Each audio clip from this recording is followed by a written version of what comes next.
Hey everyone, do you know that most Christians read the Bible out of context? And in fact, only 32% of Christian in the US reads the Bible. So biblical illiteracy is actually an epidemic in Christianity.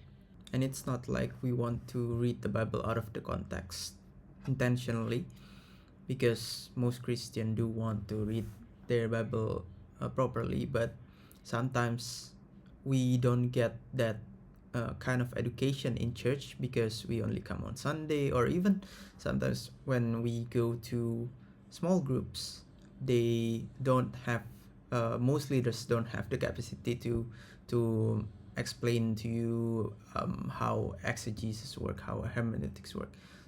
And so that's why I built this app with some pastors and theologians as the advisors behind the app, of course. And I myself also formally trained in Portland Bible College. So in the app, we have a tracker here to help start building your habit of reading the Bible, because sometimes it's hard.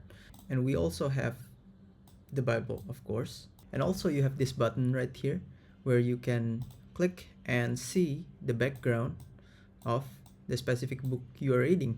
So if you're confused about a verse, sentence, or passage, and it's attached to a specific cultural, social, or political background of what's happening in the book, you can always click this button to see what's going on.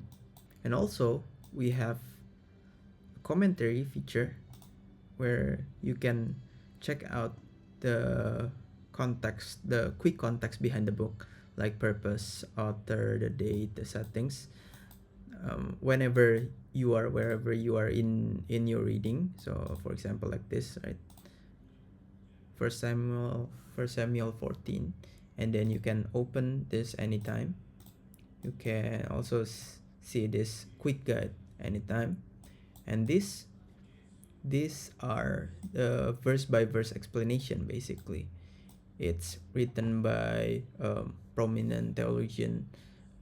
This is a classic commentary, so you can get help when you need to understand certain things without having to dig deeper on like 100 of books.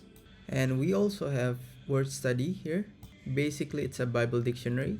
So if you need a specific word that you don't understand, or a specific place or term you don't understand, for example, God mentioned Goshen, the land of Goshen, in the book of Exodus, you can just type Goshen and open it, and you can see where it's initially mentioned, because a lot of time people thought Goshen was first mentioned in the book of Exodus when the Moses and Pharaoh thing happened, right?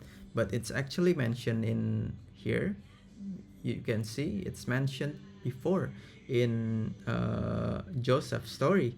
So it's interesting, right? And there are messages behind that. And we provide some learning materials, so you can get help on the methodology you can use, or how and why things are important. On top of that, of course, you can always do the regular highlights, right? And take notes. But the difference is in ours, you can see guided notes here. So it helps you with questions, and it's different on every book, because every book have different genre and different way to observe it. So these are helpful for observation. So those are basically what we can do in Protos. It's currently being used by some churches in France, in Singapore, Indonesia, in the US, of course, in Portland and San Francisco. And I really hope that this will decrease the biblical illiteracy epidemic. And that's the app. So hope you guys like it. It's on the App Store, and you can search it by using the keywords Protos Bible Study, or you can go to protos-app.com app.com and get your access from there. God bless.